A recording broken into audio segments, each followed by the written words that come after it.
Jadi fokus dari kerjasama internasional kami juga mengambil pendekatan yang sama di dalam negeri. Karena Granada ingin mengembangkan kebijakan luar negeri feminis dan juga menjalankan rencana aksi nasional kami yang kedua untuk perempuan, perdamaian, dan keamanan. Kami mencoba untuk mengatasi kesenjangan antara laki-laki dan perempuan, anak laki dan perempuan, mentransformasi relasi kuasa, dan juga mentransformasi struktur-struktur sosial ekonomi yang ada. Peace builder perempuan berkontribusi pada perdamaian dan keamanan. Kita harus menyadari dan meningkatkan nilai kerja-kerja perdamaian perempuan. Bukti-bukti telah menunjukkan bukti-bukti nyata terkait dengan hasil bahwa partisipasi perempuan menjadikan perdamaian lebih berkelanjutan dan upaya memimpin adat dan masyarakat. Berbagai peran perempuan, aktivis perdamaian perempuan memainkan peran penting untuk mencegah, mencapai, dan juga membangun setelah perdamaian. Dan tidak ada semua ini dapat dicapai tanpa adanya kerja-kerja perempuan di akar rumput. Selama COVID-19, Women Peace Builder berada di garda terdepan dalam respon pandemi dan juga terus melakukan advokasi untuk hak asasi manusia, hak untuk perdamaian, dan juga keadilan, dan mencegah konflik. Sebelum pandemi, jaringan perempuan telah mendapatkan hambatan dalam kerja-kerja mereka untuk pencegahan resolusi konflik dan juga untuk membangun perdamaian. Dalam laporan tahunannya, Sekjen PBB menggarisbawahi kurangnya pendanaan dan meningkatnya serangan terhadap aktivis-aktivis perdamaian perempuan.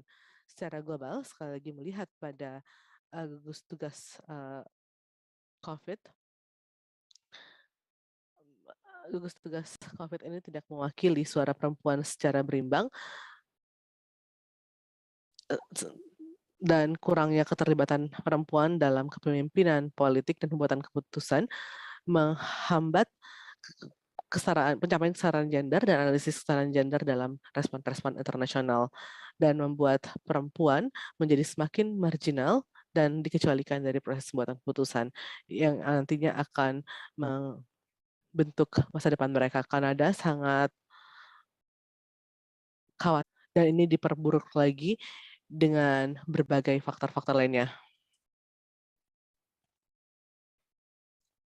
Dan ini dapat diatasi dengan partisipasi dan representasi perempuan yang merupakan elemen-elemen penting dalam demokrasi yang berkelanjutan.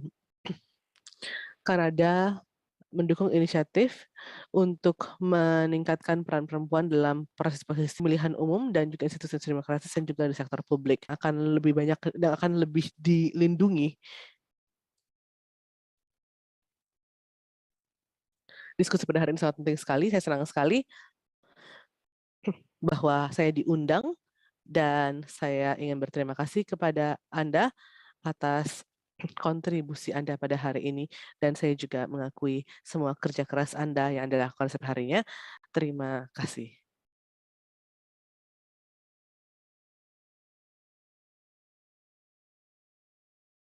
Terima kasih, Ms. Vicky. Yang berkelanjutan dan pemulihan pasca COVID membutuhkan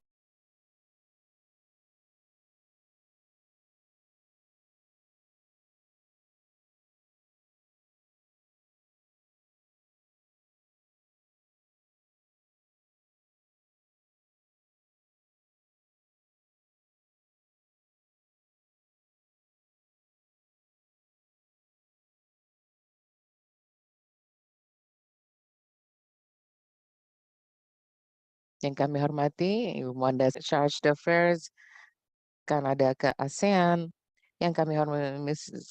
Rice Chancai, spesialis perempuan, perdamaian, Ibu Agustus Wijayanto, jadi atas nama Komisi Kelanjutan dan Pemulihan yang sudah ada dan kendala dan infrastruktur digital di kawasan badan yang paling mampu untuk merealisasikan kesetaraan gender, perdamaian dan pemulihan dari COVID-19, khususnya untuk legislasi yang responsif gender. Ini karena parlemen khususnya di negara-negara yang yang mengikuti demokrasi merupakan lembaga yang memiliki peran yang khusus dalam percaya kontribusi dari DPR sangat penting dalam pembentukan dan manajemen di tingkat nasional. Jadi maka dengan demikian melalui Undang-Undang 10 2008 berkaitan dengan pemilihan umum untuk anggota DPR dan DPRD serta forum DPRD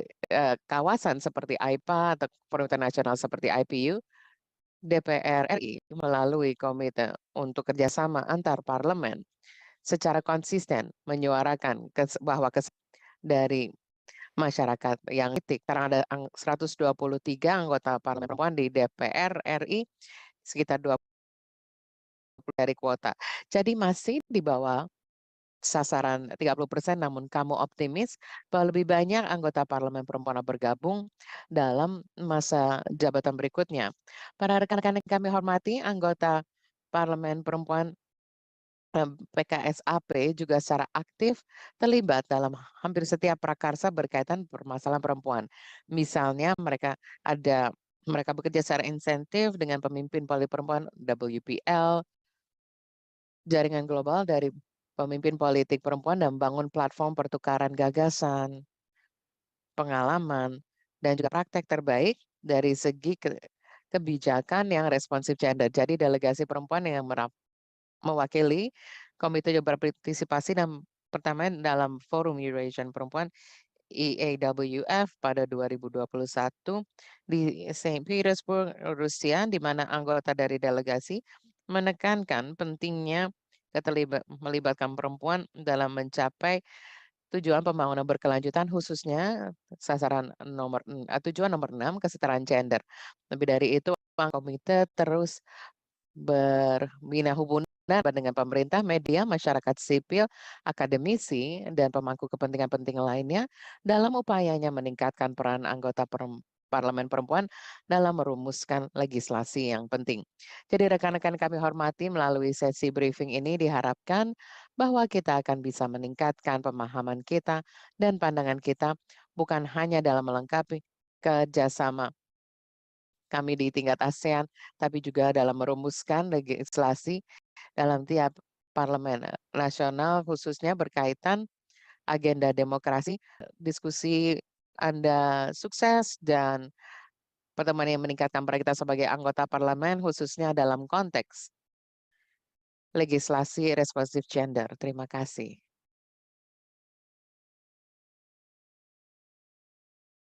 Dengan sambutan tersebut, sesi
kebijakan yang responsif gender untuk memastikan perdamaian yang berkelanjutan dan juga pemulihan ekonomi pasca COVID yang inklusif. Dan lebih penting lagi di kawasan ini, di mana ini kawasan yang mayoritas damai, sifat pekerjaan yang kita lakukan mengedepankan perdamaian dan keamanan selaras dengan partisipasi laki-laki dan perempuan dalam sistem kita.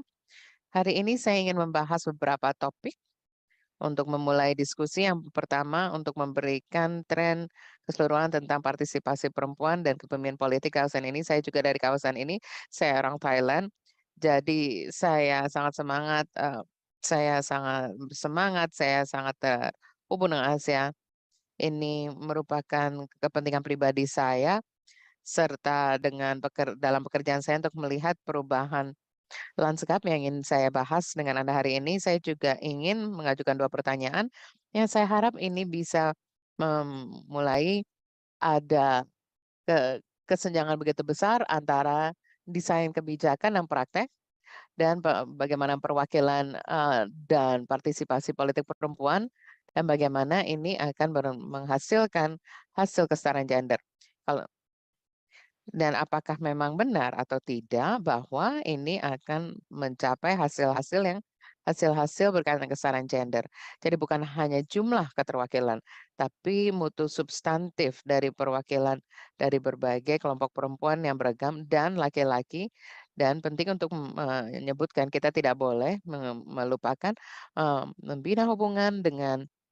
Jadi kita akan bahas sisi kanan. Jadi kita untuk mengetahui dan mengakui di dunia kita di abad ke-21 ini, kawasan kita mungkin merupakan salah satu atau yang paling beragam berkaitan dengan agama, suku bangsa sih. Mengapa sih ya ada dilihat dalam sektor keamanan, dalam menegakkan tindakan-tindakan sangat berdampak pada hak perempuan dan anak perempuan, khususnya dalam kelompok-kelompok yang termarginalisasi.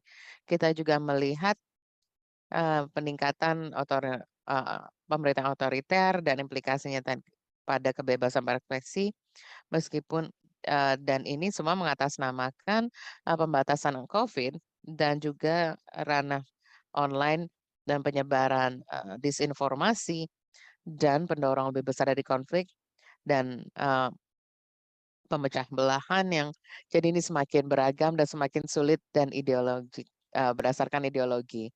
Ini adalah latar belakang tantangan yang kita hadapi. Jadi ini latar belakang dalam mengedepankan peran perempuan dalam partisipasi dan kepemimpinan. Jadi kita akan melihat kerangka kerja normatif global untuk mengedepankan partisipasi dan kepemimpinan politik perempuan. Saya ingin mengingatkan semuanya bahwa ada pergerakan yang lebih besar selama 25 tahun terakhir dari platform Beijing Platform Action ke Millennium Declaration dan MDGs yang adalah bentuk sebelumnya dari SDGs dan juga kerangka kerja SIDO untuk mengedepankan hak perempuan dan anak perempuan dan UN Security Resolution 1325 yang berkaitan dengan mempromosikan partisipasi dan kepemimpinan perempuan dalam perdamaian dan pengambilan keputusan keamanan dan pencegahan konflik. Dan ke depannya kita saat ini melihat untuk kesetaraan gender SDG 5 sebagai tujuan pembangunan berkelanjutan yang berdiri sendiri dan juga prioritas yang melintasi permasalahan lainnya atau kalau kita melihat untuk kerangka kerja normatif regional, kita melihat Declaration on Advancement of Women in ASEAN, dan baru-baru ini Joint Statement on the Third ASEAN Minister Meeting on Women, dan yang momentum yang lebih signifikan dalam beberapa tahun terakhir, yaitu ASEAN Summit Special Session on pemberdayaan perempuan di era digital, dan ini saat Vietnam memimpin ASEAN. Lalu pertemuan ASEAN Women Parliamentarians di ASEAN Interparliament di AIPA pada September pada tahun yang sama membahas anggota perempuan dalam tanggapan dan pemulihan pasca COVID. dan juga ada ASEAN Women Leaders Summit November, dan yang penting sebagai ini adalah peringatan platform Beijing ke-25 sebelumnya, dan terakhir yaitu ASEAN Recovery Framework yang menempatkan kepemimpinan perempuan dan partisipasi menjadi inti dari upaya tanggapan dan pemulihan dari COVID-19. Jadi kalau kita lihat tren dan gambaran di kawasan ini, kita melihat tentang proporsi dari perempuan dalam legislatif nasional yang dipegang oleh perempuan, dan di antara 10 negara anggota di ASEAN ada sejumlah perempuan dan parlemen telah meningkat secara stabil dari 11,8% ke 21%, dan dari semua ke-10 negara anggota tren yang terbesar ada Filipina, Vietnam, dan Laos yang lebih tinggi daripada rata-rata dunia antara 28 hingga 27 ke 28%, jadi bagian di sini. Dan kita akan melihat tentang peningkatan keterwakilan politik perempuan di tingkat nasional, dan sangat penting menyoroti bahwa ada beragam keterwakilan di tingkat lokal atau daerah. Jadi perempuan secara konsisten keterwakilan di DPRD atau lembaga parlemen di sini cukup rendah. Jadi Vietnam dan Laos cukup tinggi. Lalu di sini Kamboja dan Thailand, Malaysia di sini. Jadi apa saja gambaran singkatnya dari beberapa tahun terakhir sudah ada kemajuan signifikan yang dicapai dari jumlah nominalnya atau absolutnya. Anda melihat bahwa keterwakilan perempuan di parlemen sudah naik 2 kali lipat di dunia. Jadi semoga trennya positif. Di ASEAN kita melihat beberapa negara anggota yang di atas rata-rata dunia, dan juga ada negara yang kita lihat di mana kita kemajuan di kawasan, namun saat kita melihat partisipasi politik perempuan, ini sebenarnya tidak meningkat dengan sama cepatnya dengan pembangunan ekonomi kita.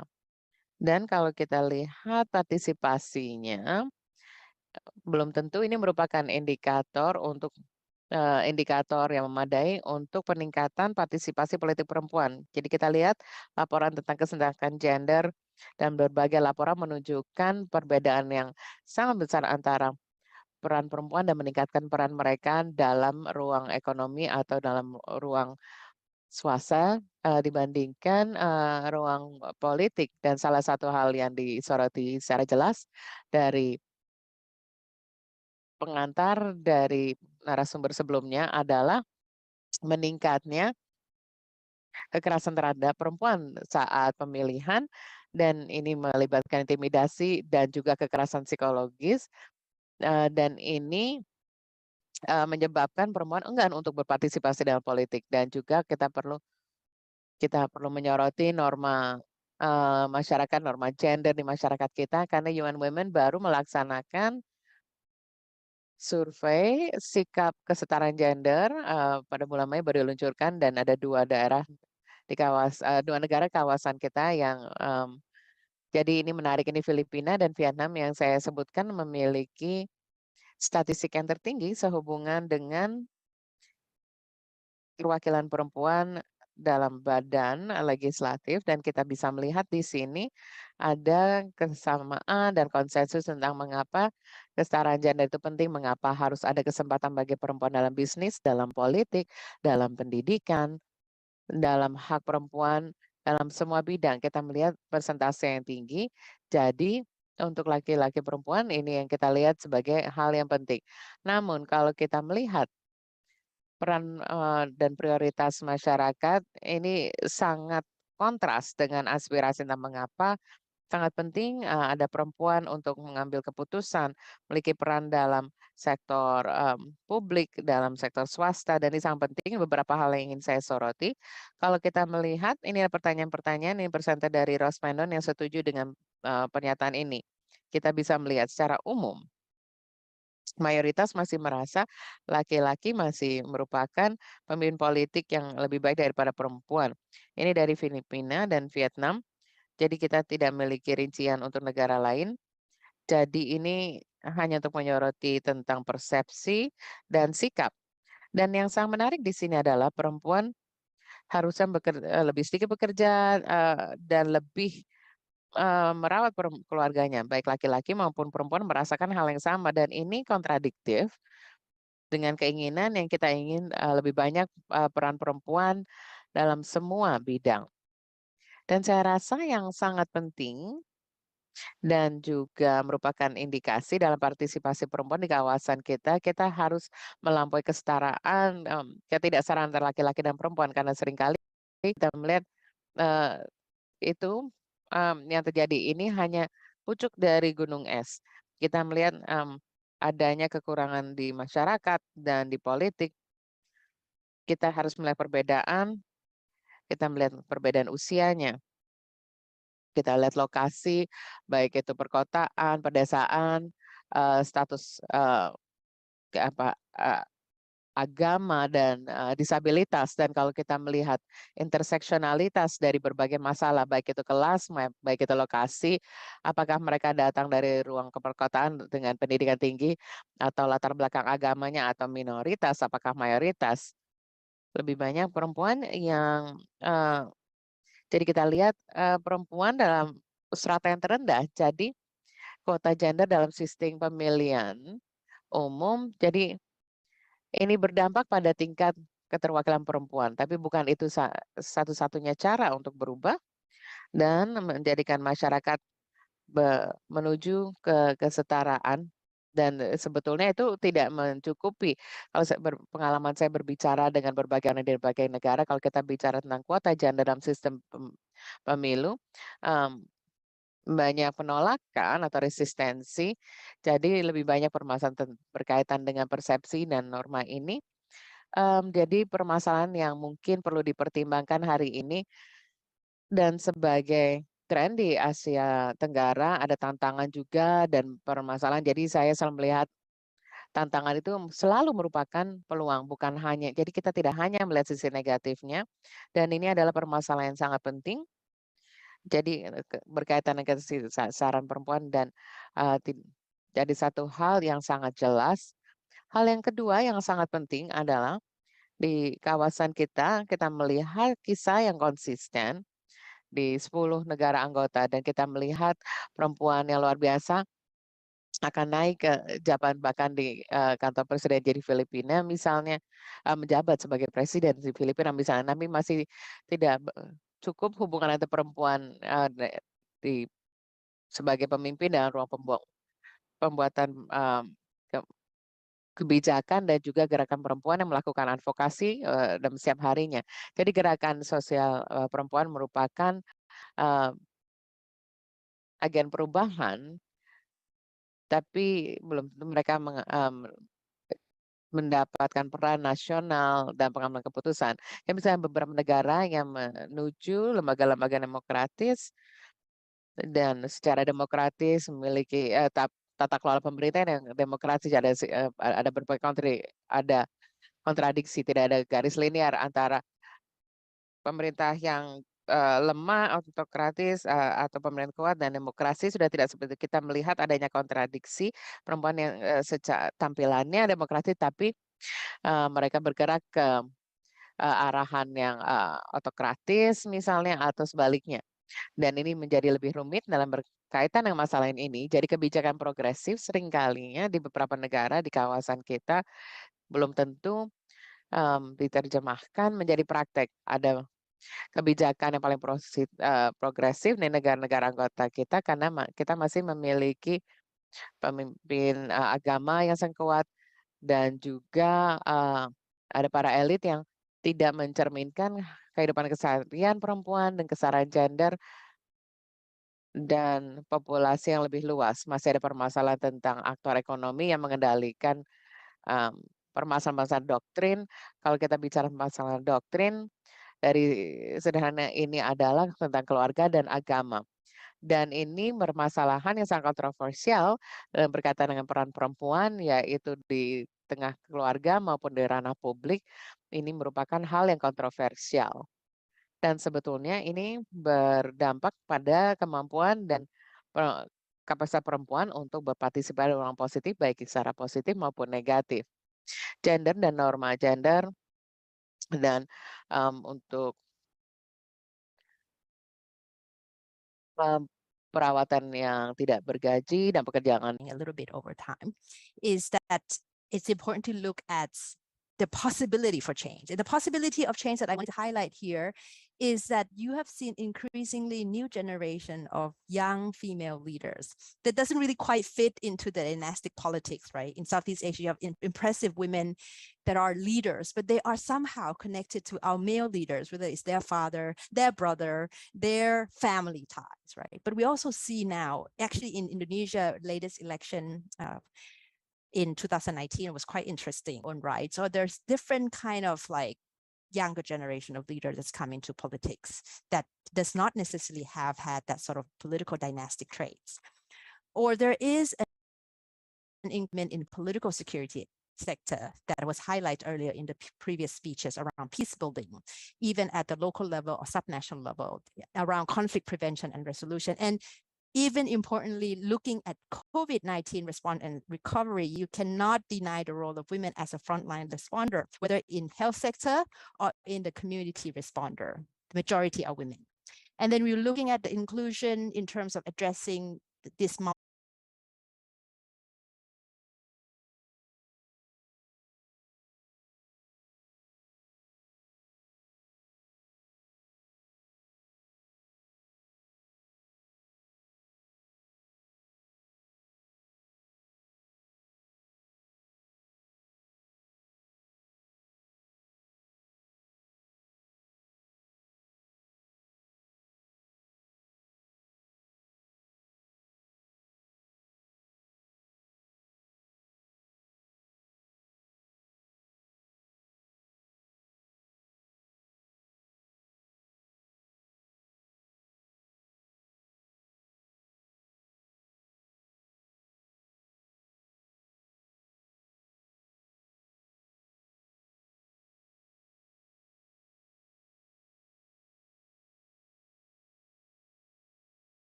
Every Indonesian has the right to political opportunities regardless of gender. Women political representation is part of the mandate of the Pancasila state ideology.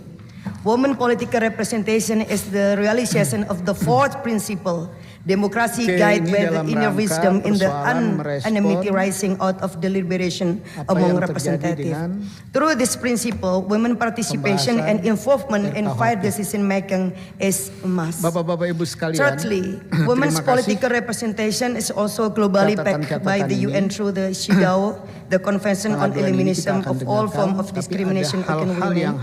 And this convention mandates the elimination all forms of discrimination against women in the world. While representation has been guaranteed by the law through several regulations, currently representation of women in legislative in Indonesia through the 2019 general election only reached 20%, or around 130 out of 576 seats.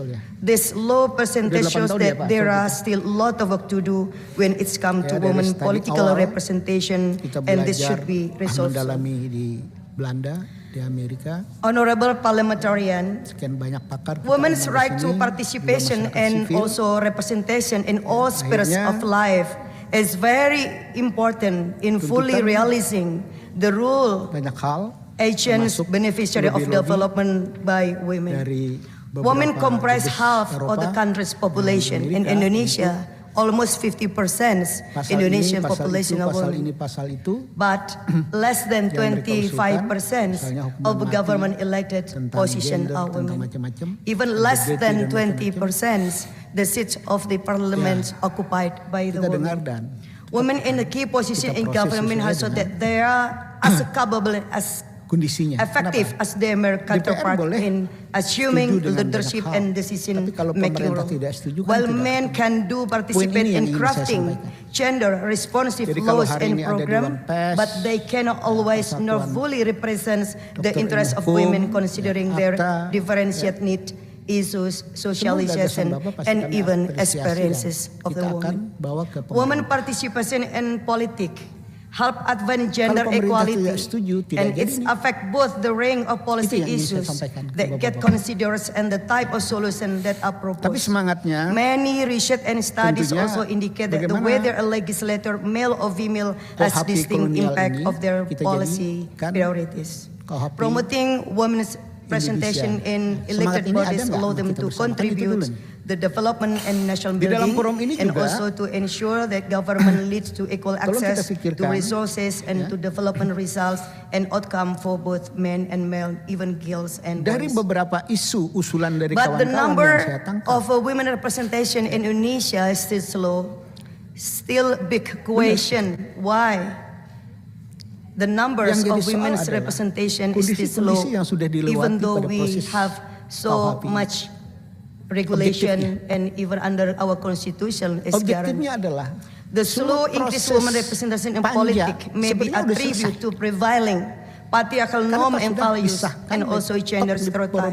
It has often been said that politics is more the realm of men than women.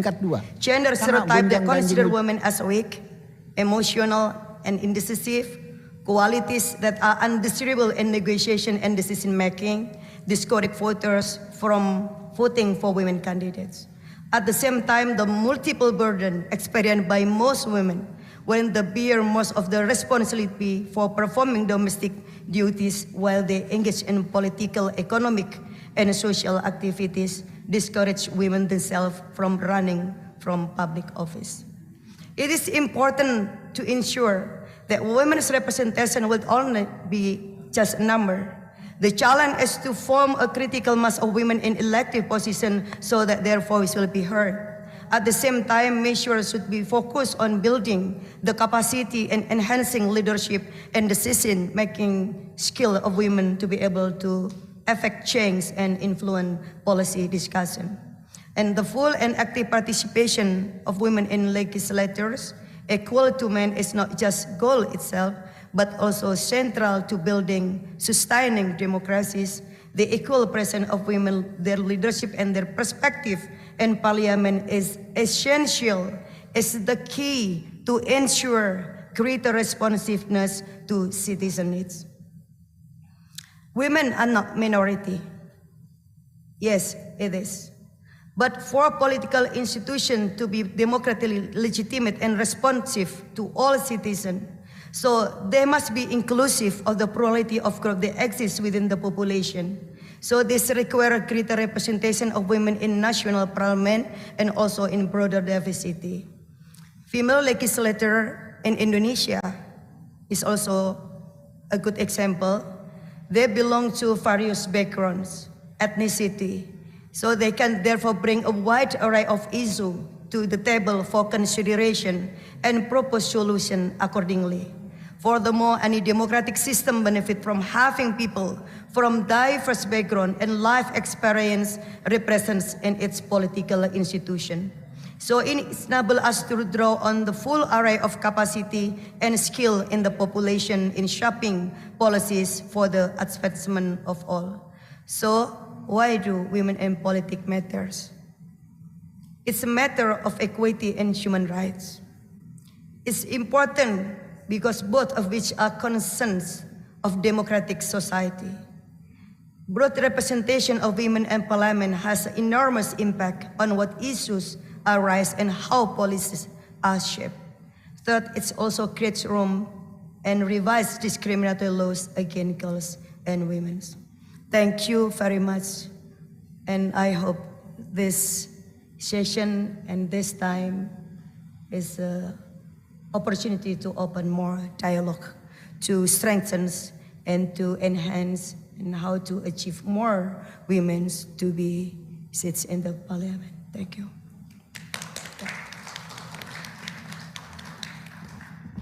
Thank you very much, Honorable Mrs. Lulu Nurhamida, for your very insightful presentation today.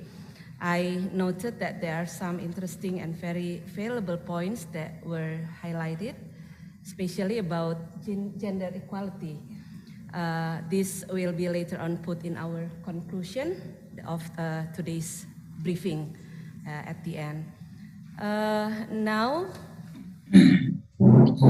I give the floor to Malaysian MP, Honorable Mrs. Rohani Karim, Chair of the All-Party Parliamentary Group Malaysia on Sustainable Development Goals, to deliver her presentation today. And Mrs. Karim, the floor is now yours. Thank you very much. Assalamualaikum warahmatullahi wabarakatuh and greetings. Good afternoon. Honorable Madam Chair, Honorable Fadlizon, Bapak Fadlizon, Honorable Parliamentarians, Mr. Agus Wijayanto, that is the Indonesian country representative, WFD, ladies and gentlemen. First and foremost, let us extend our gratitude to the most merciful Allah Subhanahu wa Ta'ala. Because of His grace, we are gathered here today in this virtual meeting. It is an honor and a privilege to participate in this meeting. And for the distinguished delegates, I wish you all the best for your health and safety at all times. I would also like to congratulate the organizing committee for your effort in bringing together inspiring leaders and experts in gender issues to share their knowledge and best practices. I must admit, I'm delighted to participate in today's discussion, particularly to exchange and gain experience from the gender specialists, as gender issues are always close to my heart. I believe we are here to find common ground on whether the laws are gender responsive or have loopholes in specific clauses that affect the ability of women and girls to enjoy their rights fully and meaningfully.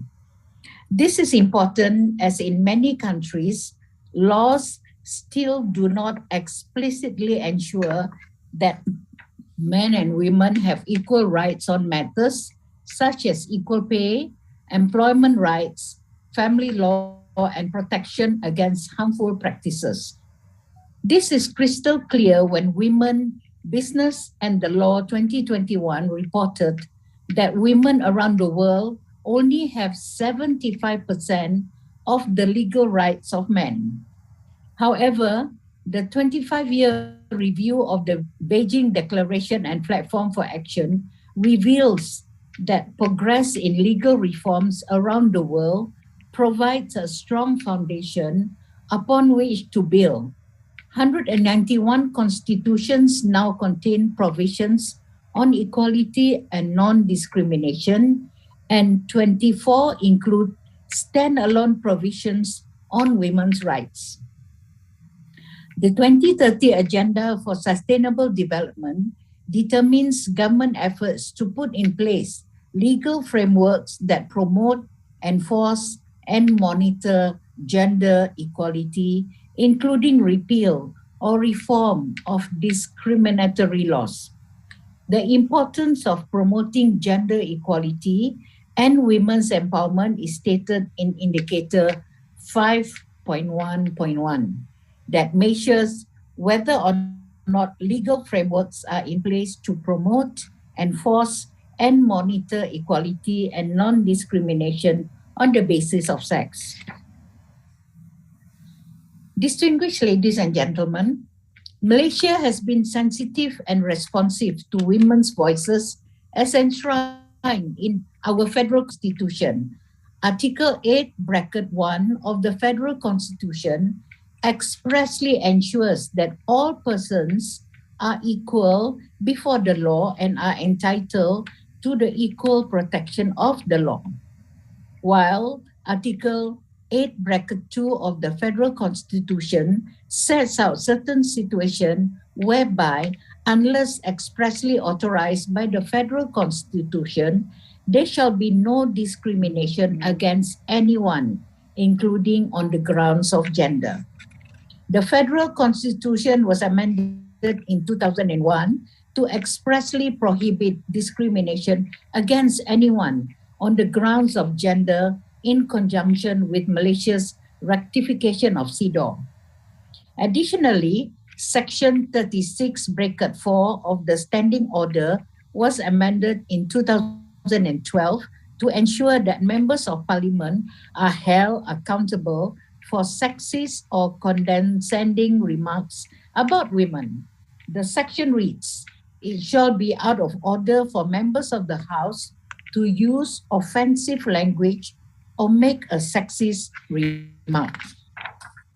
The Parliament of Malaysia has also formed a special select committee on women and children affairs and social development, all-party parliamentary groups on SDGs, APPGM SDG, and the Council of Women's Political Leaders Malaysia, Comwell, as well as the Women Parliamentarian Caucus, to help accelerate women's involvement in politics and becoming effective legislators.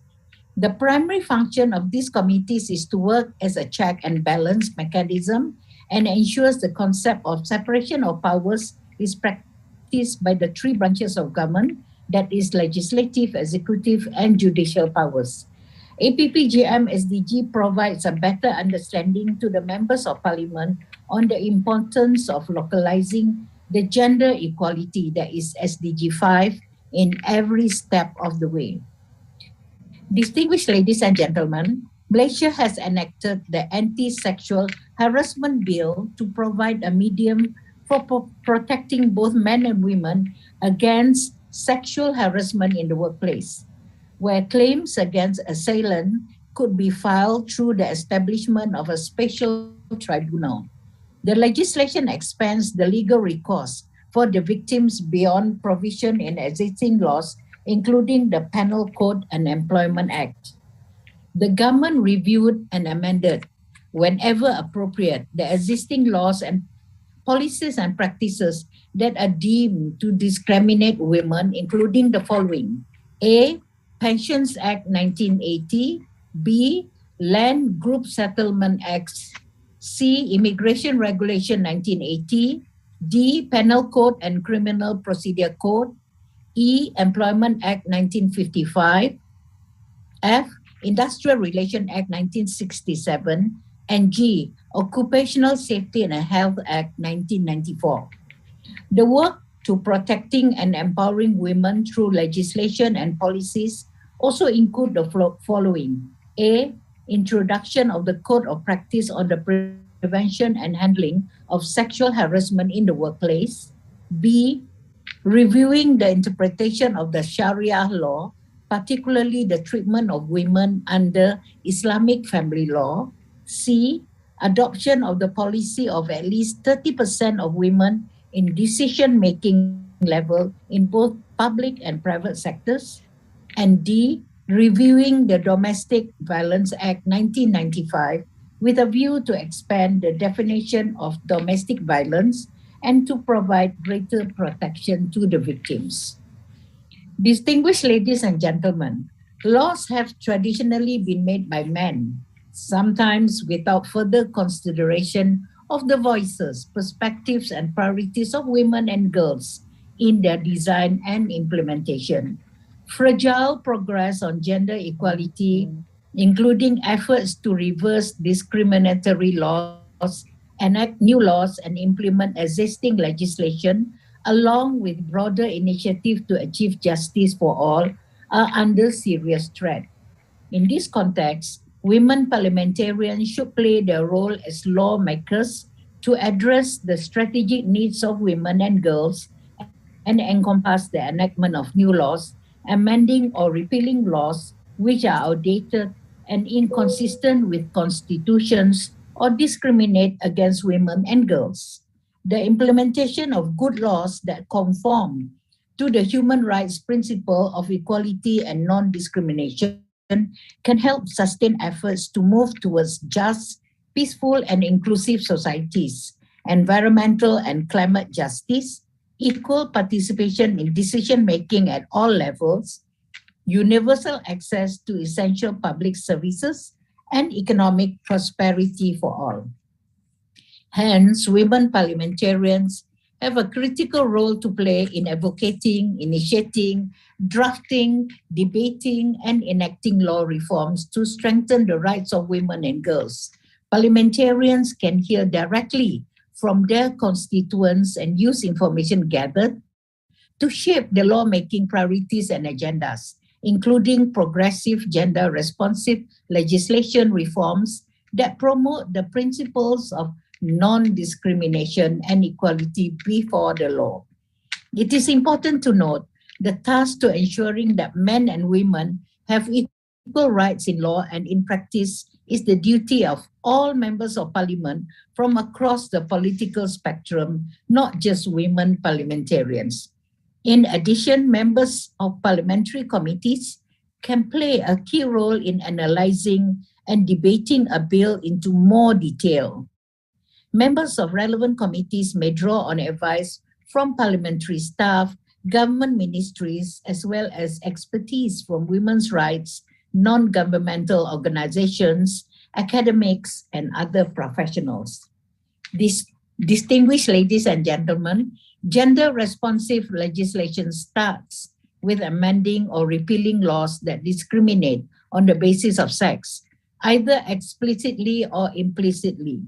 It also implies enacting laws that affirm the gender equality principle and guarantee gender equality in practice. This includes ensuring the protection of women and girls from discrimination, as well as from any form of violence or abuse that affects disproportionately. The process must therefore be consultative and inclusive and informed by the differential impact of the law on women and girls, men and boys. It must include measures to secure and monitor implementation of legislation, including the allocation of adequate resources and gender-responsive budgeting. This situation brings the constitutional responsibility of parliamentarians for and in lawmaking into sharp focus. This duty empowers them to make a transformational difference in the lives of women and girls by using their mandate to enact gender-responsive legislative framework which operate effectively to enable all members of society to enjoy equal rights in laws and practice. The parliamentarians also have a duty to exercise oversight in policy action and budgetary allocation with a view to ensuring that such laws translate into gender equality in all sectors. For these reasons, parliamentarians must guarantee equal protection of the law through domestic legislation, and this is especially critical in the aftermath of the COVID-19 pandemic, as governments and parliaments design and deliver legal and policy responses that aim to build back better in an equitable manner. We need comprehensive legislation that criminalizes all forms of violence against women and includes provision on the prevention, protection, and support for the survivors and prosecution and punishment of the perpetrators. It must also take into account and meet the needs of different groups of women, especially the most vulnerable, including girls, migrant women, and refugee women. Distinguished ladies and gentlemen, I believe members of parliament should contribute robustly to build support within their political parties and call for equal participation of women as decision makers and top leaders in the party system. The time to act is now, as renewed commitments and accelerated actions are needed more than before, particularly in facing the aftermath of pandemic COVID-19. The way forward is to push for greater women representation in the parliament as key players in driving gender parity and achieving full, effective, and equal participation of women in parliaments and all state institutions, including leadership roles. Let us build an enabling environment that facilitates gender parity and empowered women representation in parliament, including underrepresented group of women, women with disabilities, and women belonging to national minorities. I'm sure we share a common concern, and I look forward to future collaboration with all of you. Thank you very much for your kind attention. Terima kasih. Sekian wabillahi taufik. Wassalamualaikum warahmatullahi wabarakatuh. Thank you. Waalaikumsalam. Terima kasih. Thank you very much, Honorable Mrs. Rohani Karim, for your valuable insights and for sharing the best practices and approaches that, of course, should be taken into consideration when exercising our function and duties as parliamentarians, especially women parliamentarians. We are now moving on to the final presentation of today. We will give the floor to Honorable Mrs. Saratsanum Unoporn, Member Parliament of Thailand. Please, the floor is yours, Mrs. Unoporn. Sawadee. You all can hear me, correct? Yes. Okay. Greetings from Thailand. Let me first of all introduce myself. My name is Saratsanan Anopon. I'm the Member of Parliament from Thailand, and also I am a Standing Committee of Foreign Affairs and also a Standing Committee of Tourism. Thank you, WFD, and also the Indonesian Parliament for hosting this event. And it's my deeply honored to be invited as one of the panelists.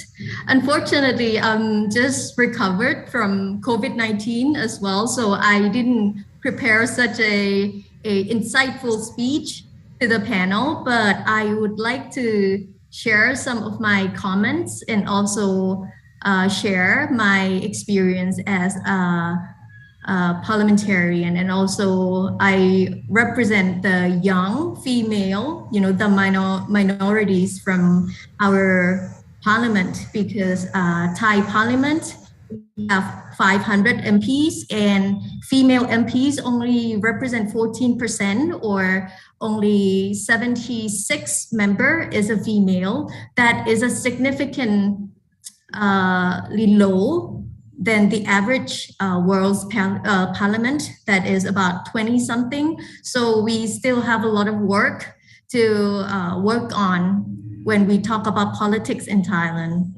And I believe that the issue of gender equality I believe that there is no true equality at some perspective, at some spectrum. We still see a lot of fairness, no matter how hard we try to close that gap. But it is everybody's commitment, especially those in power, to try to create a fair opportunity to everyone in the society to get access to that opportunity that us legislator can create through law and regulation. And despite COVID for the last almost 3 years, we see lockdowns, we see a lot of economic downturns that is affecting everyone, not just female, not just male, but every gender, every group, the marginalized group are affected by the effects of COVID-19. We see from the statistics that women quit the job in order to support housework or due to their personal affairs. So we see more percentage of female leaving and becoming unemployed, especially in Thailand. It seems like there is their job. You know, the female is the first one to resign from job in comparison to male, to quit the job. And so all the work that we, try to encourage people, encourage women to go out there and be employed, now we go back to 10 years ago. That's a very frustrating result that we see after COVID. We see a lot of higher rate of divorce during a lockdown. People work from home. That creates a personal and domestic issues that we face in the society. And more than that, we also see a lot of people suffering from mental issues. Nobody really focus on mental issues. They only focus on economic issues. But this is the biggest obstacle that we see now is mental issues, mental health. But what can we do as parliamentarians? We have to look further. We have to look ahead of what is waiting for us this year, in the next 5 years, in the next 10 years. Especially for Thailand, we are facing a severe problem on aging society.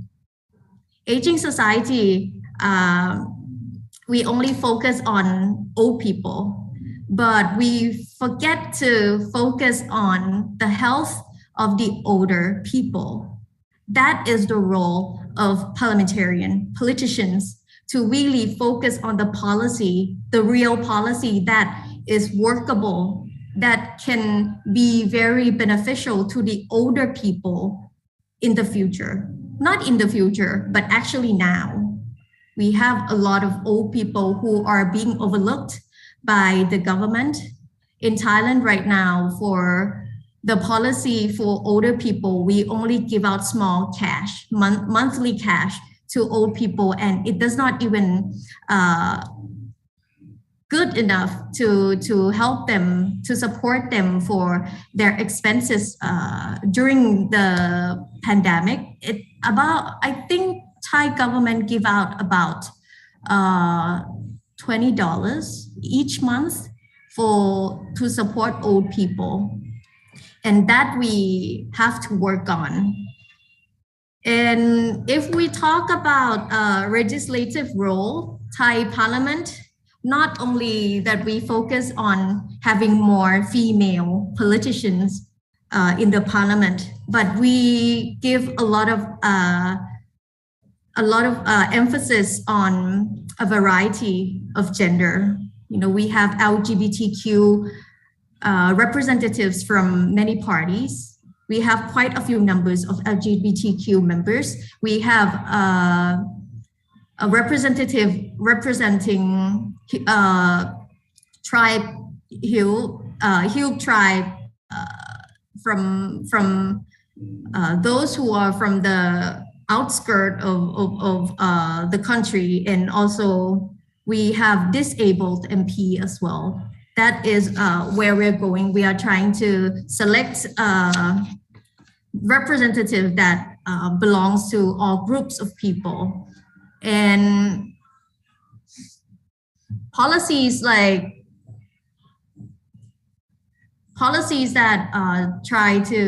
that we think that is very important to genders, especially females, that a lot of parties, especially parliamentarians, we try to focus and creating bills that benefit to most females. Especially we are trying to push forward the free tampon or maxi pad for free for all the females in Thailand, and that is being in progress.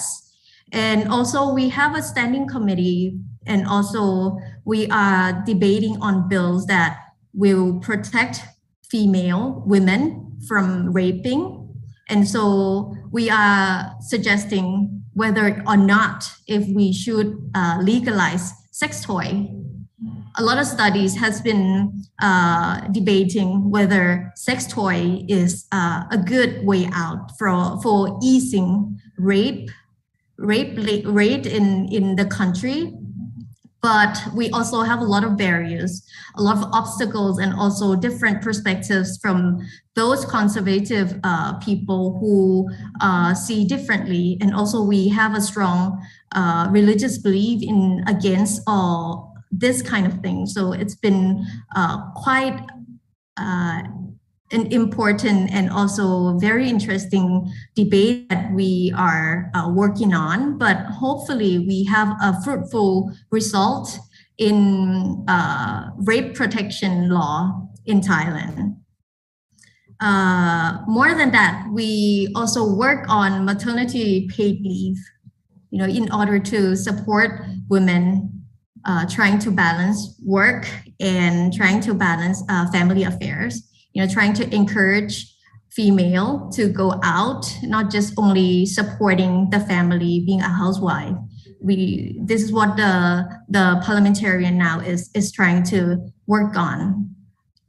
Not to mention teenage pregnancy. We see very interesting results now in Thailand that less and less people are getting pregnant during their ages, thanks to the technology and also the education that we are being more open to talk about sex. And also we are trying to break the cultural barrier of talking about sex with the youngsters. And let me talk about women's participation in the parliament. Like I said before, we only have 76 MPs out of 500, but that is the achievement and it's looking better every time that we have an election. We see a lot more participation of people endorsing themselves to be a candidate. We see a lot more in that. We see more female candidates for local election. And also we also see a new blood, young people who are very much interested in politics. And we also see interesting results. Since the last election, we have seen at least half of the parliament are the newcomers, and many of them are female. So it's a big achievement. We have had a female prime minister before, Prime Minister Yingluck Shinawatra. She was the first female prime minister in Thailand, and that is the good example of how higher authority or the leader of the country is representing by female. And we want to see more commitment from the higher people to being committed to set examples for a lot of people in the countries, and even for the younger people to see that it is possible to take participation in politics. Back in the days, Thai politics and people are very separated. I mean, I'm not talking about in transparency, but what I meant is that the people's perception toward Thai politics is usually referred to as dirty. But now we have more technology, we have more channel of communicating to the people, we have more platform to show what we politicians, parliamentarians do as a work. So people become more interesting, especially the younger generation, where they have more ways to follow on how we work and what we are assigned to do. And that is how we can set an example. Me, myself, I also communicate with the people through all kinds of social media. And I think it's very impactful for us to really get more engagement from people and to really communicate on how politicians work. And I think it is very crucial to make sure that the people know what we are doing, and it's a way of showing how we are as a representative, and that is very interesting. And as you know, Thailand is struggle with cultural violence, against any kind of gender. We struggle with structural violence, meaning like the system that we create that we have that creates the gap between the people and the potential that they could have had.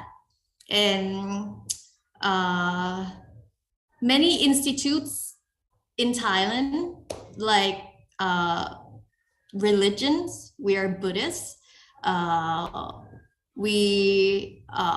like institutions like court, military, or diplomacy agencies are a male state, and we are trying to change that. That is the obstacle that not just Thailand, but I believe a lot of countries are trying to change that. We are in a transition. The work has been going on for years and years, and I think that we have a lot of work to do, and we are receiving a lot of changes. We see some changes, especially like like to say technology is the most important tool that we can use to set examples to the rest of the people. And also media and press should emphasize, they should present something positive about females, but it's still sometimes not working because dirty news sells better. That's why I said commitments from everybody, not just parliamentarian, also man has to also accept the importance of gender equality. And last but not least, I think it is the commitment of the highest leader to show and set the example to everybody.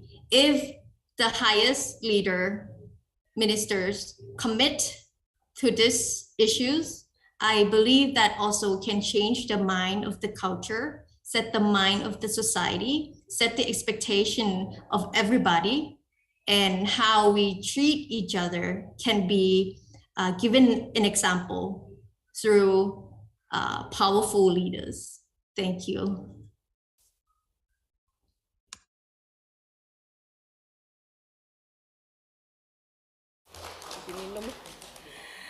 Yes, thank you very much, Mrs. Unopon, for your presentation today. Indeed, the points you have highlighted earlier are crucial, especially during these challenging times. I'm also very grateful for the approaches you have recommended, especially our country will participate in the coordinating committee meeting on WIPA. So once again, thank you very much. And from Jakarta, all of us here, we wish you well and speedy recovery. As we have come to the end of this essential panel discussion, I would like to convey that the briefing session has been very insightful in parliamentarians, and the panel discussion has demonstrated the importance of gender-responsive legislation for sustainable peace and COVID-19 recovery. There are valuable points highlighted in the panel discussion include, first, COVID-19 has brought unprecedented challenges toward women, including gender-based violence. Therefore, increasing participation and representation is central. In this context, as conveyed by Mrs. Lulu Nur Hamida. Second, localizing gender equality as underlined and in SDGs is critical as well, in which parliamentarians should also focus and prioritize aspects of, among others, employment and ensuring law and legislation that prohibited discrimination and uphold gender equality, as underscored by Mrs. Rohani Karim. And thirdly, mental health issues have been experienced by women as well during this pandemic time. I also think that such issues should be WIPA's concern and priority in the next meeting. So thank you, Mrs. Sarat Sanum Unopron, for your insight. And it is hoped that the best practices recommended in this panel discussion can be adopted and implemented at both national and international levels. So on behalf of the House Committee for Interparliamentary Cooperation, I'd like to express my appreciation for your attendance and participation. And also I'd like to thank the Westminster Foundation for Democracy and Canada government, as well as other involved parties, for organizing the briefing session today. And now I will give the floor to Pak Agus, Mr. Agus Wijayanto from the WFD. Thank you. Mungkin buat diskusinya ya. Thank you very much, Ibu Vanda Sarundayang. The chair seems to hand over the discussion to me, so now I'd like to invite intervention from participants, from honorable members of parliament.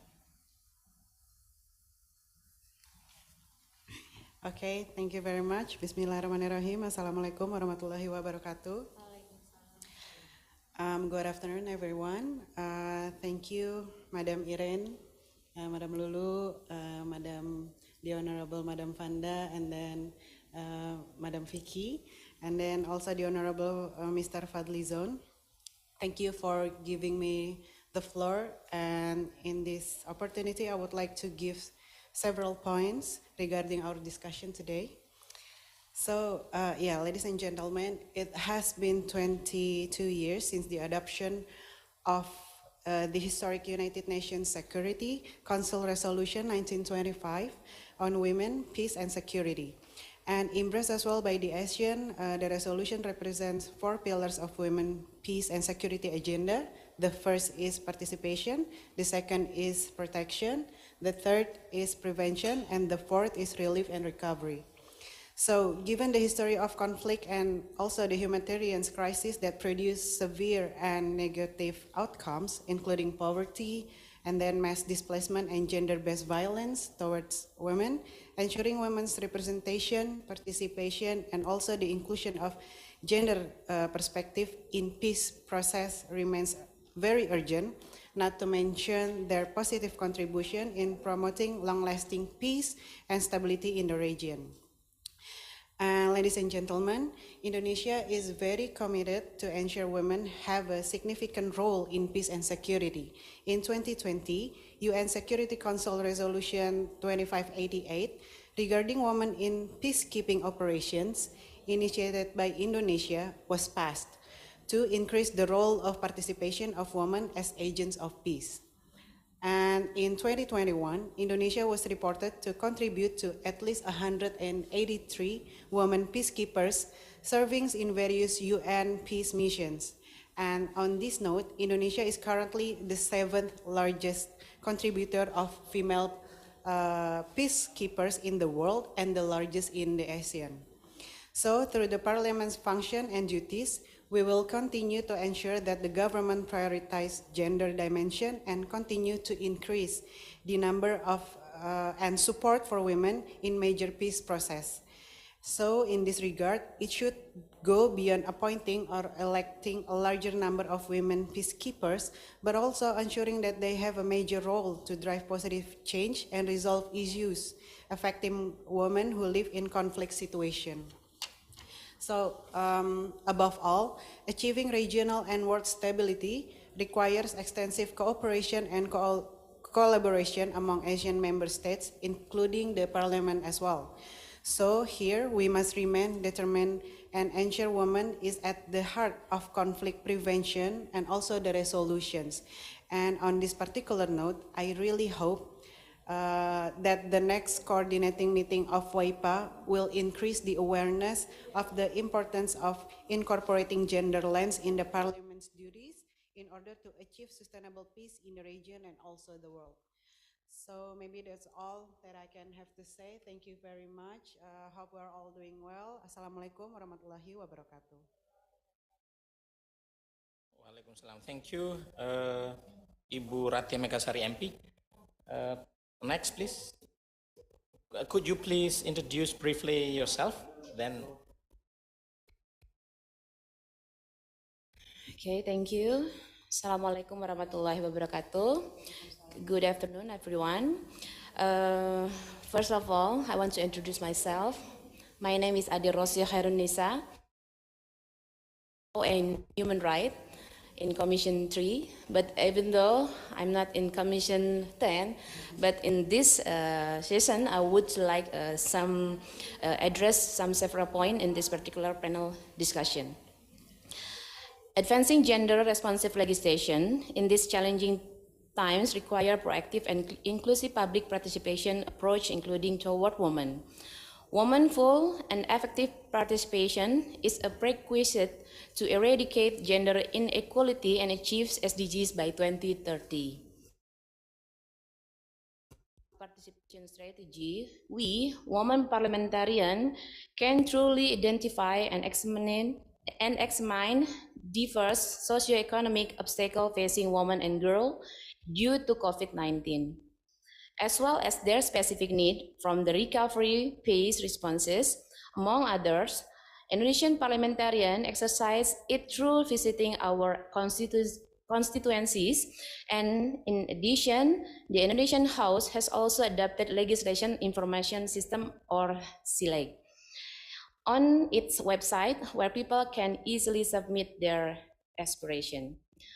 Nevertheless, public participation should not end by only hearing their concern, but also applying gender perspective into COVID-19 recovery and ensuring that such law or other measures target and benefit all women. If not, the society would only see a greater socioeconomic inequality among groups that have been dependent by the pandemic. However, according to the research, practical challenges remain a global issue, in which we should as well explore during the coordinating meeting of WAIPA later this month. Such challenges include political will and commitment, which can be a barrier to adopt an inclusive legislation in that regard. Therefore, I have some questions to the panelists. First, as inclusive COVID-19 recovery is critically important for women, how do we successfully overcome a lack of political will and ensure parliamentarians can achieve consensus around gender-responsive legislation despite differences on opinion and political parties? And second, for parliamentarians of other countries, In your experience, what are the most critical challenges to pass a gender-responsive legislation? And how did you and your colleague overcome the challenges? Thank you. Wassalamualaikum warahmatullahi wabarakatuh. Thank you very much, Ibu Ade Rosi Khairunisa, MP. We also have MP online who would like to also raise question. Honorable Ibu Putri Kamarudin, I invite you to give your response, question, or comment, please. Yes, thank you, Chair. Good afternoon, everyone. Assalamualaikum warahmatullahi wabarakatuh. I am so sorry I cannot join all the wonderful women in Sentul at the moment because I had to attend the parliamentary lunch with the delegation from Timur Leste just now with Pak Fadlizon as well. But I have been able to join the panel online. And it was a very impressive panelist. Thank you so much for all the information and comprehensive explanations on how COVID-19 response implemented in each of the parliament. And also thank you for the wonderful questions that has been asked by my fellow colleagues. Ladies and gentlemen, first of all, I want to admit that we have all witnessed and heard from our constituents about how devastating COVID-19 impacts their lives, especially women, from all sectors and all walks of life. And until today, when the pandemic was perceived to be less severe than when it first appeared, women still disproportionately bear the impact on their career, family life, and personal life, including our financial ability. And therefore, government recovery measures should not be gender neutral. I am seated in House Commission 11, which oversees finances and national development planning. And I have seen all the negative impacts that COVID-19 and the newest pandemic, hopefully not pandemic just yet, the monkeypox had on our country. And instead, we as Parliament and also the government must recognize specific challenges and vulnerabilities that women experience during and beyond the pandemic. And one of the tools in our expense to oversee it is the gender responsive budgeting, or GRB assessment, which could be applied in our national budget cycle, especially if implemented in scrutinizing our COVID-19 recovery measures. And last year, UN Women reported that only 13% of the world's pandemic economic measures directly targeted or prioritized women. And the report also stressed how GRB could help the government to identify gender needs, thus allocating funds to appropriate programs, including its benefits as a tool for parliaments in reviewing and scrutinizing national budget and economic recovery packages. And therefore, I believe that the GRB should be one of the most crucial tools in strengthening our recovery measures. And because with a more gendered budget, our path to recovery may be even more inclusive and sustainable. And also, I really hope that the coordinating committee meeting of WIPA could well explore this later. And on this note, I would also like to hear from our panelists about their experience in implementing the GRB framework in their budget cycle, and if any, is especially in overseeing the budget bill and its recovery packages. What are your MPs, especially women MPs, positions in applying the GRB? And what kind of support that you think should be equipped for our member of parliaments in applying the GRB? That's all from me, Chair. Thank you for the time. Assalamualaikum warahmatullahi wabarakatuh. Waalaikumsalam warahmatullahi wabarakatuh. Thank you very much, Ibu Putri Anet Komarudin MP. I think we have 25 minutes to address this, so let's try to invite our panelists to respond to the intervention, and if we still have time, then we can invite more intervention or question or response from the audience. So basically, Ibu Mega highlight the role of women in women peacekeepers, that Indonesia have been doing great, highlighting a number of issues that need to be addressed by WPL, by women MPs, particularly in issues of women in conflict area, something like that. So that's what is actually the response, recommendation, or intervention from the audience and as well as the speakers later on. We expect to hear that. And then Ibu Ade highlight public participation to ensure inclusive legislation. So how can women parliamentarians can promote public participation in the process of producing inclusive legislation? So and what are the experience of the panelists in relation to that? And the third, Ibu Putri highlight the importance or the urgency of doing gender responsive budgeting. There have been a number of initiatives definitely done here in Indonesia, and I believe in other parliament.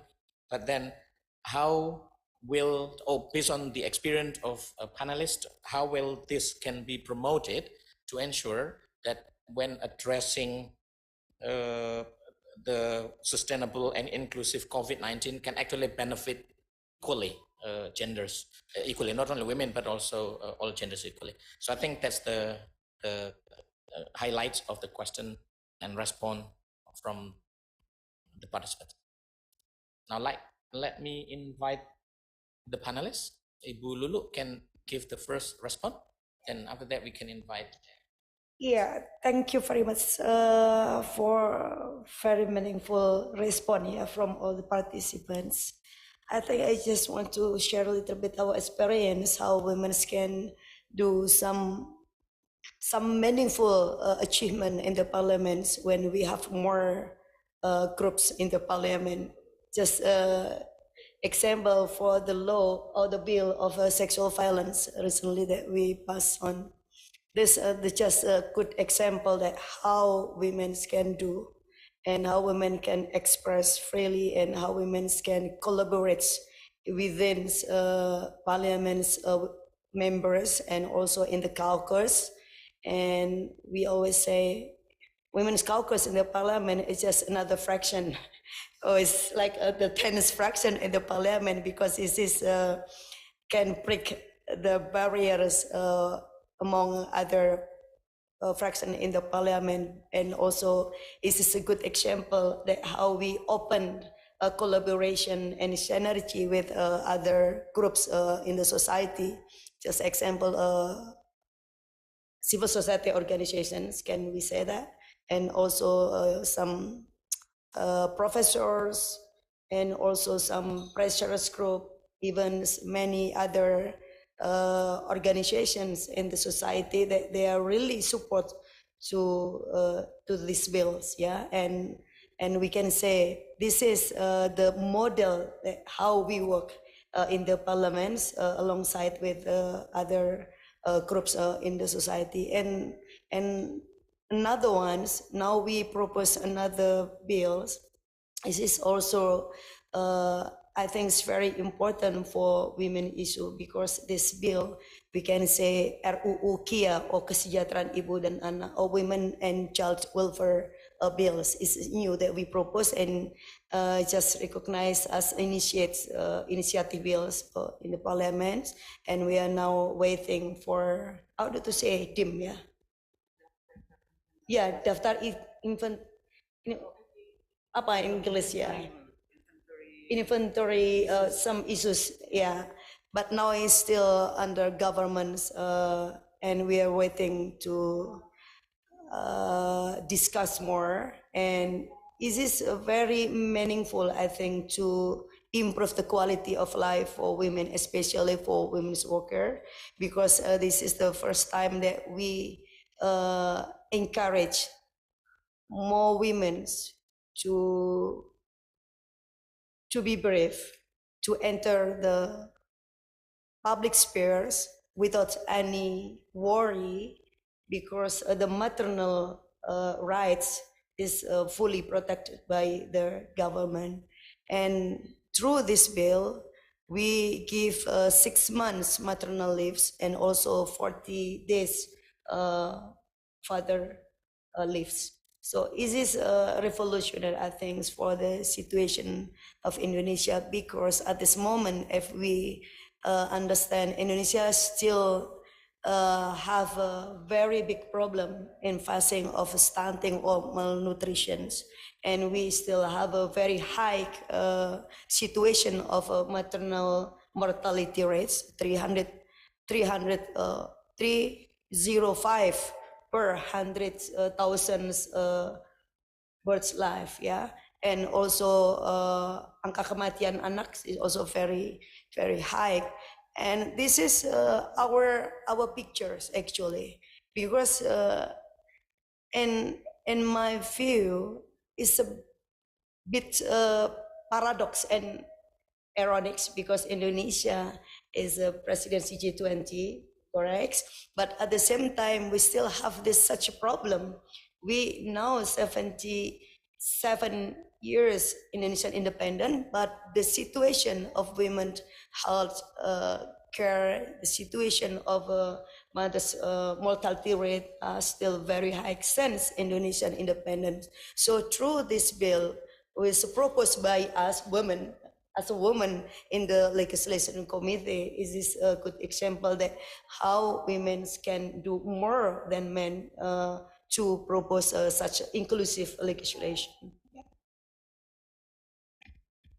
Thank you. I think it's quite clear. So when women are together in the parliament, they create, or they even form a different faction. I mean, not only party caucus, this different women party caucus. This is great. So if they work together, regardless of different party, they can actually achieve that on inclusive legislation. Thank you. Let me invite Ibu Rohani. Yeah, thank you. I would like to respond to a few questions that was raised by the honorable members. Number one, about peacekeeping. Okay, Malaysia also we make sure that we have women participation in peacekeeping missions.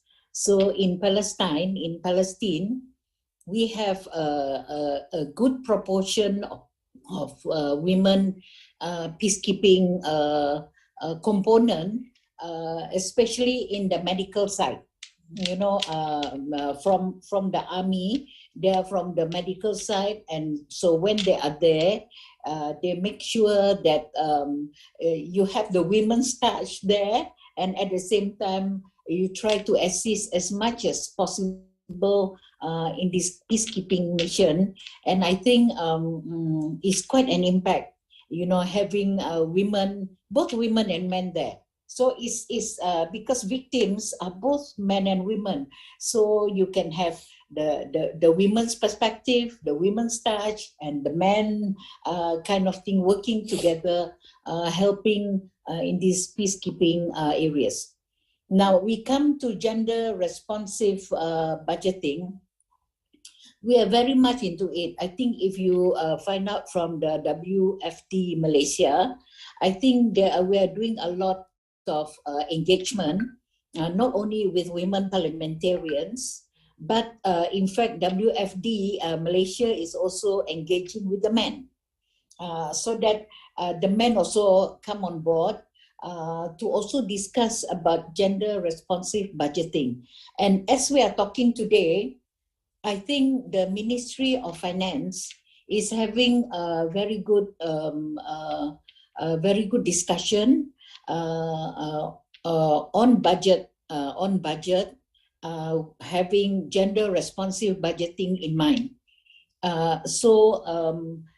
It's not only with parliamentarians, they engage with CSOs, civil society organizations, with NGOs, and then they get together, especially to prepare for 2023 budget, whereby budget speech will be sometime in October.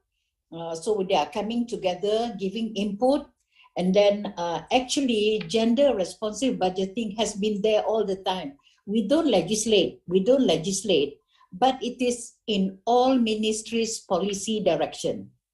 So we really hope this time we don't have to have the law yet, but we want this to come naturally from all ministries to have the budget exercise to consider gender responsive budgeting.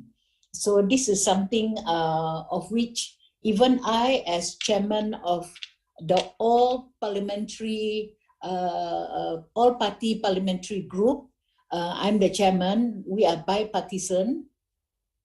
I make sure in anything that we discuss on SDG to have all the way gender equality in our consideration. There is SDG 5. So in whatever it is, be it climate change, be it poverty, never to miss out on gender equality. And then there are certain specific issues on women, certain specific issues on marginalized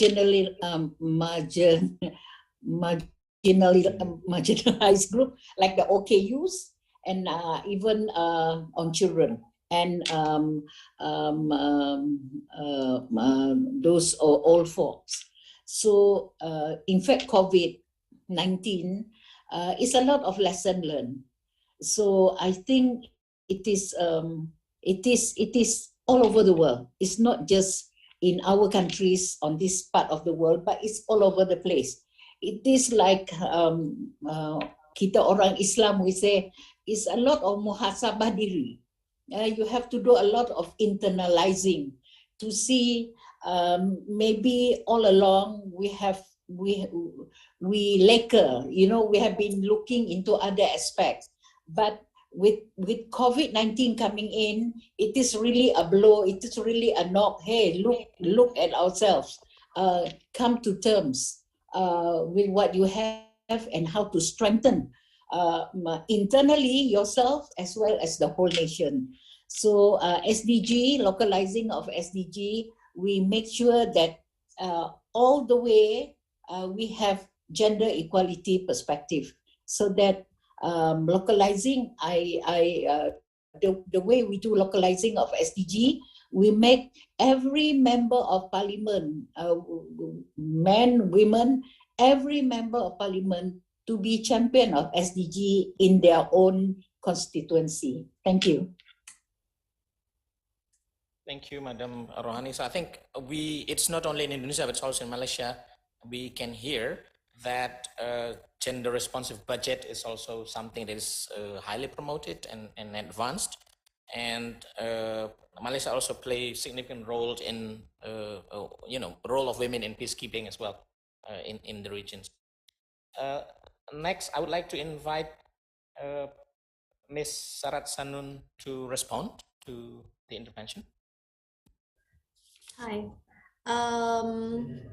I would like to respond to the question of how to make sure that more women has more political will.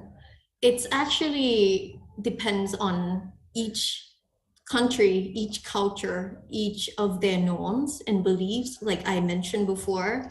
And especially in Thailand, women is expected to be supporters rather than endorsing themselves to be even a candidate in politics. We have to set examples, as we have seen more and more in these recent years. And it's not easy to go over the border of religious belief and how male is dominated in a lot of institutions. But we see that the younger generations are much easier to have the new mindset. To be honest, it's not easy to encourage the older generation to go across their belief, they believe in their entire lives, but the younger generation has a lot of potential. And I guarantee that in the next 5 or even 10 years, we're gonna see a lot of young brave politicians in many countries, because we see these days a lot of young generations, they like to express their opinion even more than the older generation. And that is the bravery that we can enforce now. And by setting example, they know what is the extent that they can go, or what can they do, what can they can be. And and it takes time. And I think it's getting better and better if we communicate as much as possible. And like I said, leaders right now are a good example that you can set. And if we talk about inclusive legislation, I think it's a beauty of democracy and how we have election, especially in Thailand. We are going to have a general election next year, and many of the parties are actually campaigning a lot of new policies. That is a good benefit to how we can include all the needs and wants from people, from all groups of people. Especially we have representatives from all constituencies, and that has to be represented by the parties. So a lot of political parties has to be very active, and they have to work extra hard to answer to those questions. And once you go to the once you go to the parliament, it's the work that each representative has to work on. And as of the moment today, we are actually finalizing on the budget for next year. And I can see that there are a lot of problems because I'm in the opposition coalition. So there's only bad comments that I can work on with Thai budget. I mean, we have a 20-year national plan. We include all the beautiful concept of SDGs and all the good, vocab in our budget. But at the same time, there are a few problems on implementation policies. We have a lot of good policies, but a lot of them is still untouchable and still far from reality. But because Thailand is agreed to a lot of the international goals, and we try really hard to upgrade and develop our law and regulation, we see that a lot of things, especially on human rights, are being emphasized, and it's going in a better direction, especially for the equalities of all genders, not just female, but also we Thai legislative are trying really hard to give all the human rights to all group of gender. For example, right now we are also discussing same-sex marriage to be legalized in Thailand. That is a big step in Thailand as well. And also that I feel like it represents the need of all group of people in Thailand, and not just female, but we also place a really big importance on the younger generations and also the elderlies in the country as well. Thank you. Thank you very much for the information. I think 2 points that I would like to highlight from her response. One is related to the importance of bringing youth into discussion, into when we talk about all this inclusion. Of course, women, not only women but youth our young generation are playing also more and more important role to be involved. That's one.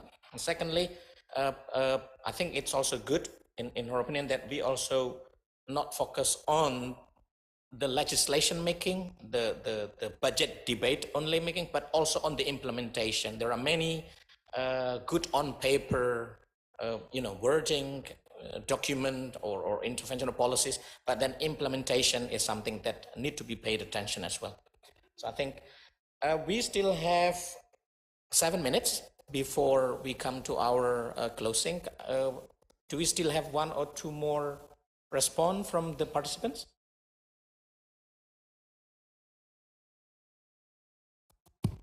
Okay, we still have 1 from Madam Adriana Charlotte. Terima kasih, tapi mohon maaf saya akan berbahasa Indonesia. Saya tidak akan berbahasa Inggris. Setelah saya mendengar apa yang sudah dijelaskan oleh para pembicara tadi dari Ibu Lulu Nur Hamida dan juga dari Ibu Piki Sikmin, kemudian dari teman-teman yang lain, maka saya berkesimpulan bahwa di sini dalam pertemuan ini bagaimana kita akan mensetarakan gender di dalam membangun kebersamaan kita antara negara Indonesia, Thailand, dan Malaysia.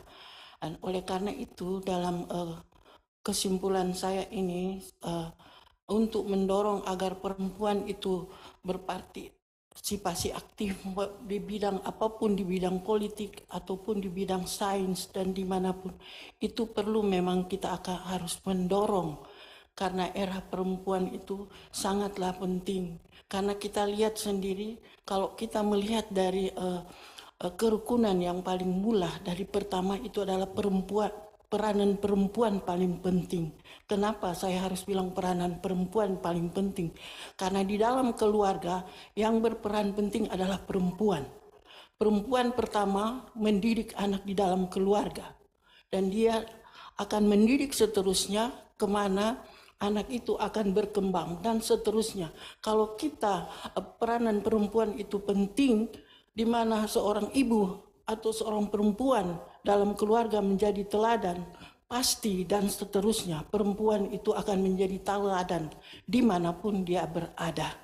Itu yang menjadi dasar kita sebagai wanita atau sebagai perempuan. Jadi peranan perempuan ini bukan hanya untuk di parlemen legislatif, tapi di semua bidang. Seperti apa yang ada di bidang forestry of environment, marine of perikanan, itu semua itu harus ada, di mana pimpinan-pimpinan perempuan atau legislatif peranan perempuan itu harus sangat penting sekali, ya. Karena ini sekarang kalau saya bisa bilang bahwa era sekarang adalah era perempuan. Negara itu bisa maju ada di tangan perempuan, ya.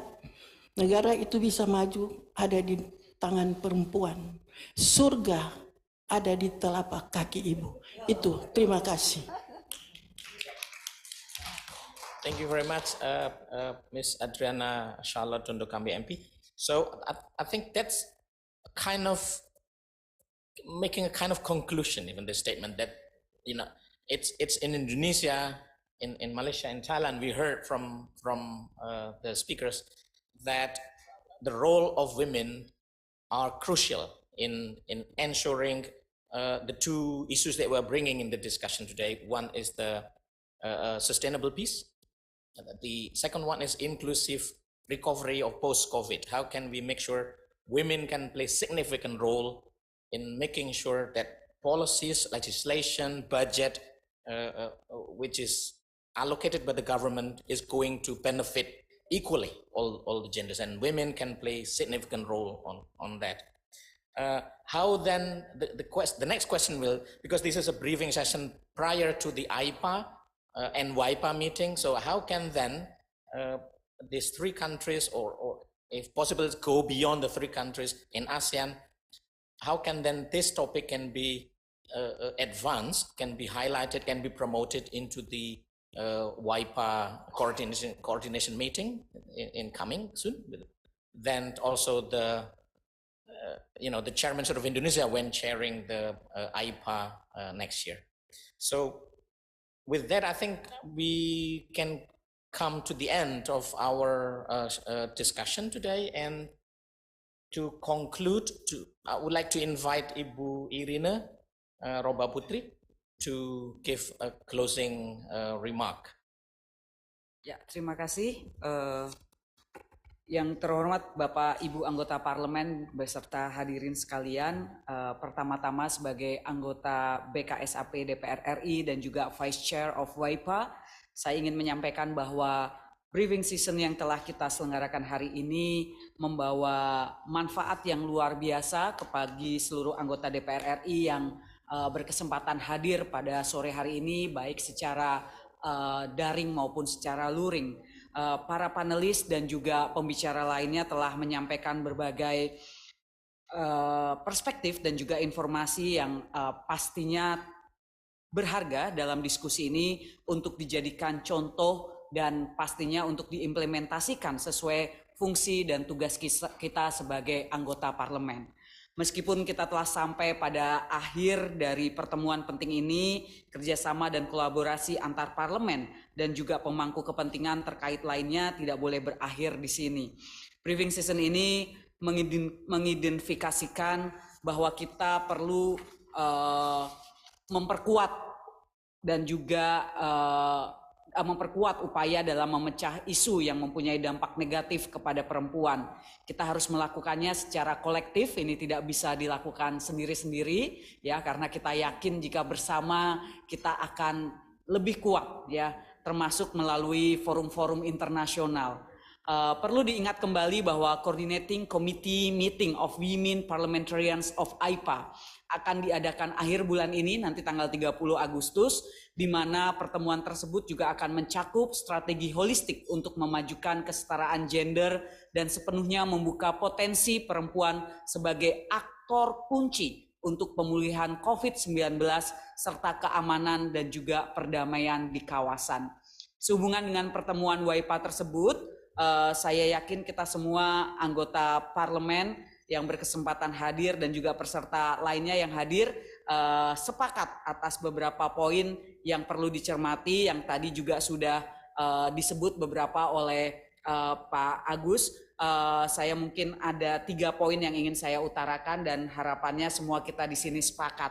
Yang pertama adalah anggota parlemen ASEAN harus tetap mengadvokasi dan meningkatkan partisipasi dan representasi perempuan, dan tadi tambahannya tidak hanya perempuan tetapi juga peran anak muda ini perlu sekali kita tampung ya, kita beri ruang dalam pengambilan keputusan terutama pemulihan COVID-19.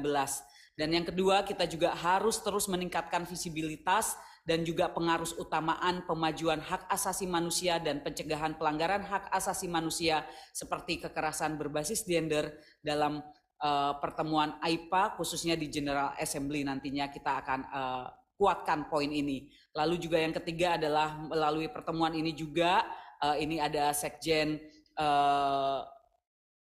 Kaukus ya, Ibu, saya pikir Kaukus ini menjadi ruang yang sangat baik untuk kita anggota parlemen perempuan ini untuk belajar dan juga pastinya untuk menerapkan ataupun mengimplementasi apa yang menjadi pemikiran-pemikiran pengaruh utamaan gender. Karena saya yakin tadi seperti yang diutarakan tugas kita bersama bukan hanya bagaimana kita menambah jumlah anggota perempuan di parlemen, tetapi terlebih bagaimana sebenarnya anggota parlemen perempuan mampu menyumbang produk hukum, baik itu dalam perundang-undangan ataupun dalam kebijakan budgeting yang membela ataupun ramah terhadap gender. Jadi saya pikir antara kerjasama antara Bksap dan juga Kaukus Perempuan ini kedepannya harus semakin ditingkatkan dan diperkuat karena ini adalah forum kita bersama untuk mengambil peran penting perempuan di dalam keputusan-keputusan publik. Mungkin itu sebagai penutup, DPR RI melalui Badan Kerjasama Antar Parlemen juga akan selalu berupaya untuk berperan aktif dalam membantu diplomasi yang dilakukan oleh pemerintah Indonesia dan bekerja sama dengan parlemen negara lain untuk memecahkan isu-isu global. Sekali lagi terima kasih banyak untuk semua yang telah hadir di briefing season hari ini, dan juga saya mengucapkan terima kasih khususnya kepada WFD dan pihak-pihak lain yang terlibat dalam penyelenggaraan pertemuan ini. Terima kasih. Wassalamualaikum warahmatullahi wabarakatuh.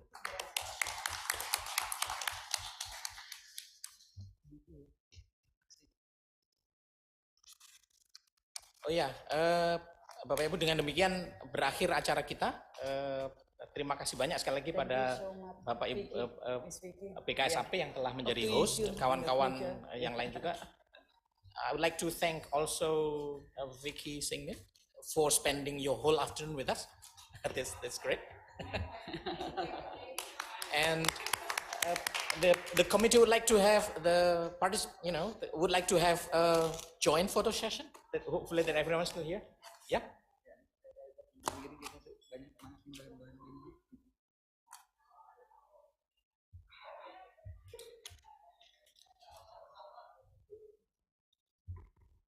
Mungkin dengan yang panelis yang dari Zoom kali yang pertama. Mas. Ya, oke. Oh, udah ini ya.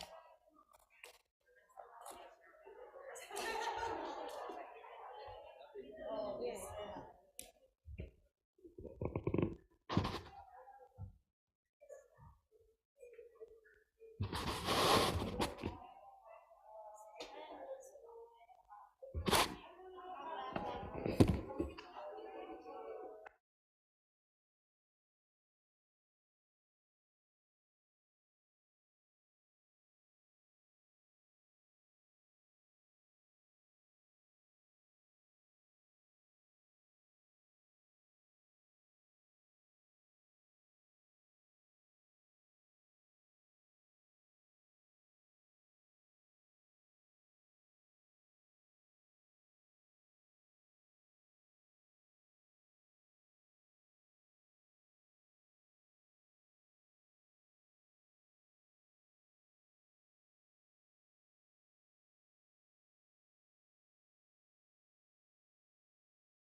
Excuse me, for everyone joining on Zoom, as the session has ended, do feel free to start leaving the Zoom room. We don't want to keep you there just while everyone is taking pictures. Thank you so much for joining today's session. And we look forward to engaging you and meeting with you all again sometime soon, of course. Again, thank you so much.